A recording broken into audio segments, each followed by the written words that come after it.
चलिए बच्चों, capital structure देख रहे हैं। कैपिटल स्ट्रक्चर के अंदर हम फाइंड कर रहे हैं वैल्यू ऑफ द फर्म। दो कंपनी है।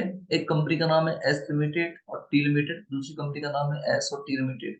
Are in the same risk class, दोनों सेम रिस्क क्लास में है।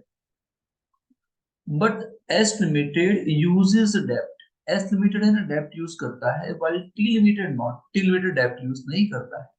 The levered firm has, लिवर्ड firm has, यहाँ पे हैज लिखना है, delivered firm has 9 lakh worth of debenture carrying 10% rate of interest. जो एस लिमिटेड था, जो डेब्ट यूज करता है, इसने 9 लाख रुपए के डिवेंचर्स मार्केट में इश्यू किए हैं, जबकि टी लिमिटेड ने तो कोई डिवेंचर इश्यू नहीं किए हैं। बोथ द कंपनी, है ना, both the company firm earn 20% profit on their total assets. दोनों की दोनों जो कंपनी है वो 20% प्रॉफिट अर्न करती है। कितना प्रॉफिट अर्न करती है? 20% प्रॉफिट अर्न करती है ऑन देयर टोटल एसेट्स, उनकी टोटल एसेट्स पे। और टोटल एसेट कितनी है? 15 lakhs की। ठीक है। द कैपिटलाइजेशन रेट इज 15%, है ना, ऑन इक्विटी शेयर्स। किस पे? इक्विटी शेयर्स पे कैपिटलाइजेशन रेट कितना है? 15% है। Calculate the value of shares of estimated anti limited by net income approach. कौन सी इनकम से फाइंड, अप्रोच से फाइंड करना है? नेट इनकम अप्रोच से फाइंड करना है। ओके, चलिए समझने की कोशिश करते हैं क्या हो रहा है। यहाँ देखिए, कितनी कंपनियां हैं? दो कंपनियां हैं। एक कंपनी का नाम क्या है? S limited. दूसरी कंपनी का नाम क्या है? T limited. एस लिमिटेड डेप्ट यूज करती है, टी लिमिटेड डेप्ट यूज नहीं करती है। ठीक है। तो फाइंड ये करना है कि कौन सी कंपनी का वैल्यू ऑफ द फर्म ज्यादा होगा। एस का वैल्यू ज्यादा होगा या टी का वैल्यू ज्यादा होगा? किसका वैल्यू ऑफ द फर्म ज्यादा होगा? तो इसका आंसर किस पर डिपेंड करता है? जिस फर्म का ओवरऑल कॉस्ट ऑफ कैपिटल कम होगा। मान लो अगर इसका कॉस्ट ऑफ कैपिटल कम है तो इसका वैल्यू ऑफ द फर्म बढ़ जाएगा, और अगर इसका कॉस्ट ऑफ कैपिटल ज्यादा है तो वैल्यू ऑफ फर्म कम हो जाएगा। ये हमको फाइंड करना है। चलिए, दो कंपनी है। एक कंपनी का नाम है एस, दूसरी कंपनी का नाम क्या है सर? T limited. ये टी लिमिटेड डेप्ट यूज नहीं करती है, नो डेप्ट, और एस लिमिटेड डेप्ट यूज करती है। बताइए वो दोनों का ईबीआईटी कितना है? आपको इसके लिए जानना पड़ेगा, earning before interest and tax. EBIT कितना है? दोनों ही कंपनी की टोटल एसेट कितनी है? टोटल एसेट 15 lakhs है। 15 lakhs में वो कितना कमाते हैं? 20% ऑपरेटिंग प्रॉफिट कमाते हैं। तो 15 lakhs के अगर मैं 20% करूं तो ईबीआईटी ये दोनों का कितना आ जाएगा? 3 लाख। ये तो सेम ही रखना पड़ेगा कंपेयर करने के लिए। तो इसका भी 3 लाख, इसका भी 3 लाख, दोनों का ईबीआईटी सेम है। चलिए, इसमें से इंटरेस्ट पे करवा देते हैं। इंटरेस्ट कौन पे करेगा? इंटरेस्ट सिर्फ कौन पे करेगा? एस पे करेगा, क्योंकि एस लिमिटेड ने 9 लाख के डिबेंचर इश्यू किए हैं, जिसपे वो कितना इंटरेस्ट पे कर रहा है? 10%। तो इसमें इंटरेस्ट कितना आएगा? 90,000। इसने तो कोई डेप्ट लिया ही नहीं है। चलिए, इसका कितना आया? 2,10,000। इसका कितना आया? 3 लाख। इसको हम क्या बोलते हैं? इसको बोलते हैं return to equity shareholders. ये जो पैसे भी बचे हैं वो किसको जाएंगे? इक्विटी को जाएंगे। ठीक है। Return to equity shareholders. अब हमको फाइंड करना है पहले पहले वैल्यू ऑफ इक्विटी। क्या फाइंड करना है? Value of equity. Value of equity मिलता कैसे है? ये कैसे मिलेगा सर? इसके लिए क्या करना पड़ेगा? वैल्यू ऑफ इक्विटी के लिए आपको जानना पड़ेगा return to equity shareholders, जो अभी हमने फाइंड किया वो जानना पड़ेगा। Divide by cost of equity, इससे डिवाइड कर देना पड़ेगा। ठीक है। तो ये 2,10,000 आया, है ना। ये एक आंसर आ गया सर हमारा। एक ये आ गया 2,10,000।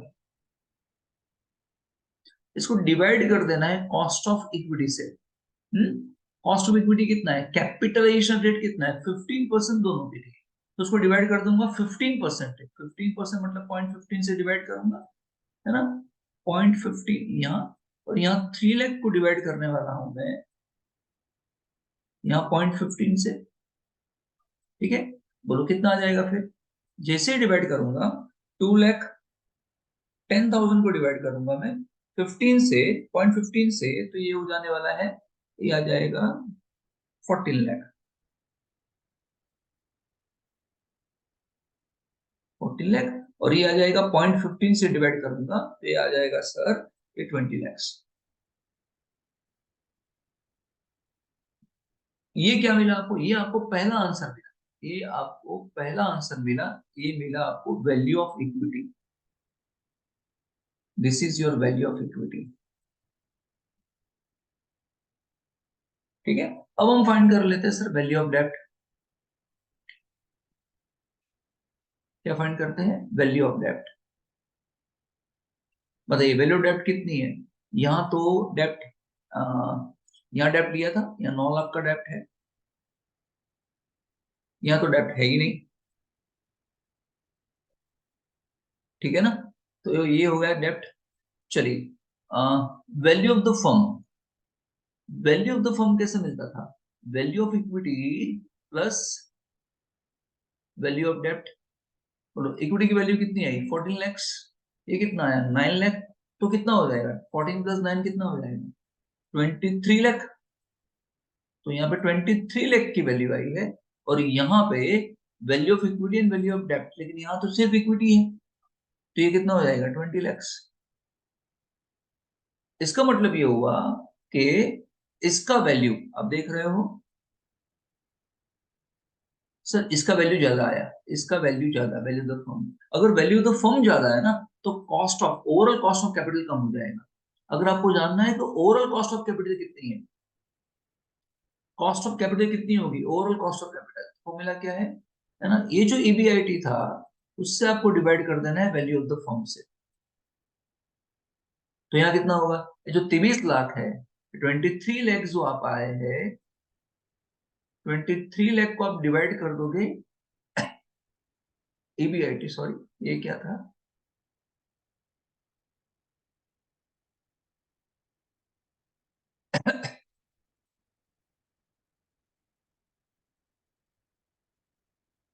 समझ रहे हो ना, ये मैं रफ नहीं करता हूँ, समझ देता हूँ ऐसे ही।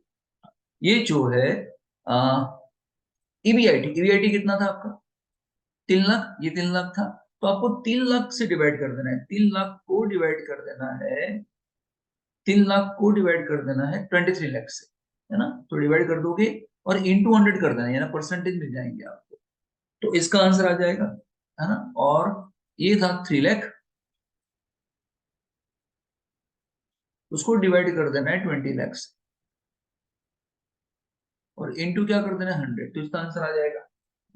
तो आंसर फाइंड कर लेते हैं कितना है, एक मिनट जस्ट सेकंड।